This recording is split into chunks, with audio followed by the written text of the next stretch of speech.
લખલૂટ ખર્ચ જંગલેશ્વર ડિમોલેશનમાં થયો છે. હવે આંકડો 3 કરોડ સુધી પહોંચે એવી શક્યતા છે.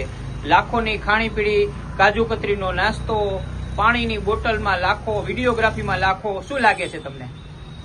રાજકોટ મહાનગરપાલિકાના ભાજપના શાસકો અને અધિકારીઓ બંનેની મિલીભગતથી ગત 5 વર્ષમાં કરોડો રૂપિયાના કૌભાંડો કરી અને અત્યારે હાલ પોતાના ઘર ભેગા થયેલા છે એવા પદાધિકારીઓ, એ જ ટેવ સાથે સંકળાયેલા તમામ અધિકારીઓ, જેને જંગલેશ્વરના ડિમોલેશનમાં 27 લાખ રૂપિયાને આળે ગાળે જો નાસ્તામાં કાજુ કતરી અને બદામ ખાઈ જતા હોય ખરીદવા, તો તમે વિચાર કરો, આ લોકો વીઆઈપી ટ્રીટમેન્ટ લઈ અને લોકોના ગરીબ માણસોના મકાન પાડવા જઈ, કેટલી શરમજનક બાબત છે.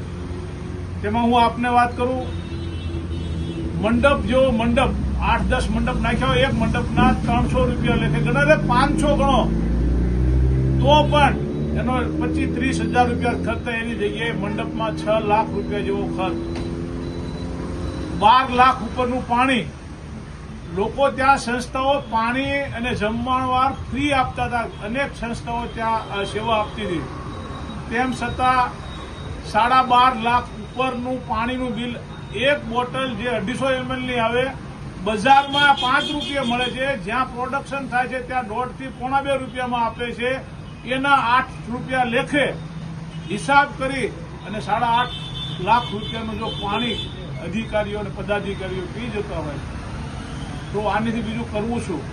બીજી એક વાત કરતો હો કે રાજકોટમાં આ ડિમોલેશન રહ્યું એ ભાજપવાળાએ પોતાને ઇસ્યુ બનાવેલો કે અમે પાડીને જમશું. રાજકોટનો કમિશનર જે એનું કાંઈ લાગતું ઓળખતું નથી, એ તો આવીને કાલ નોકરી કરીને ભાગી જવાનો છે, એવો કમિશનર પણ જો આમાં સંડોવાયેલા હોય અને પાડવામાં રાજી હોય તો એ બહુ ખોટી વાત છે.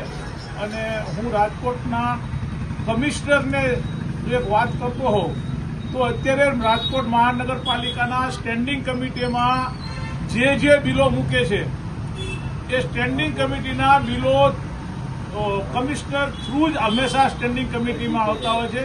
એટલે ક્યાંક ને ક્યાંક કમિશનર પણ આમાં સંડોવાયેલા છે. રાજકોટમાં કરોડો રૂપિયા બગાડનાર ટોટલ ખર્ચ 3 કરોડની ઉપર લગભગ થઈ રહ્યો છે ડિમોલેશનનો ખર્ચ.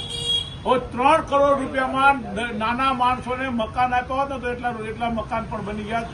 1100, 1150, 1200 મકાન પાડવા પાછળ 3 કરોડ રૂપિયાનો જેવો માતબર ખર્ચ કરનાર ભાજપના મિત્રો અને અધિકારીઓ, એમાં કમિશનર સહિતના તમામ આ બધા લોકોને શરમ રાખવી જોઈએ, શરમ લાગવી જોઈએ કે એક તો બેનો દીકરીઓ રડતી હતી, બનેવીઓ મકાનો ગોતતા હતા, બીજે ભાણિયાઓ રખડતા હતા.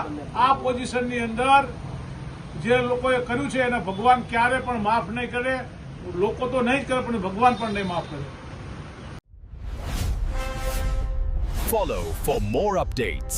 VRM9 News.